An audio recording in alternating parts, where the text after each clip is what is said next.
Morning, Steve here in Chicago with the results of the USDA July supply and demand report. Pretty much all the numbers came out as expected. In the beans, the USDA accepted the NAS numbers of 80 million acres. They lowered the yield to 48.5, so that dropped the crop 300 million bushels. They also dropped exports 75 million bushels, and now they have a carryout of 795 versus 1045 in June. Now, if I was to plug in 84 million acres and keep the yield at 48.5, I would get a 200 million bushel bigger crop and a carryout that's probably closer to 985. So we'll see what the market wants to trade. As far as the corn is concerned, they used the 91.7 NAS acres. They kept the yield at 166.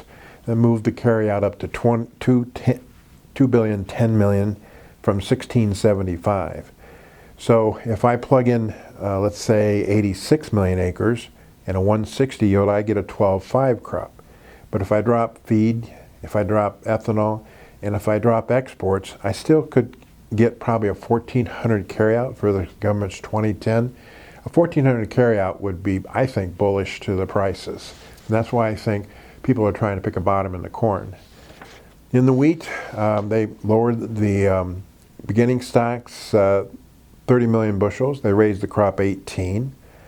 They raised feeding 10 and exports 50, and they dropped the carryout to 1 billion bushels from 1072 previous.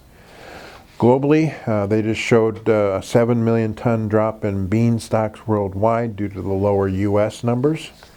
As far as corn is concerned, they raised corn ending stocks because of a 9 million ton increase in the United States. And in wheat, they lowered total wheat stocks 8 million tons, 2 in the United States, 3 in Europe, 1 in China, and 1 in India. So now we have to trade weather. And again, it looks like 10 days of dry weather through most of the Midwest.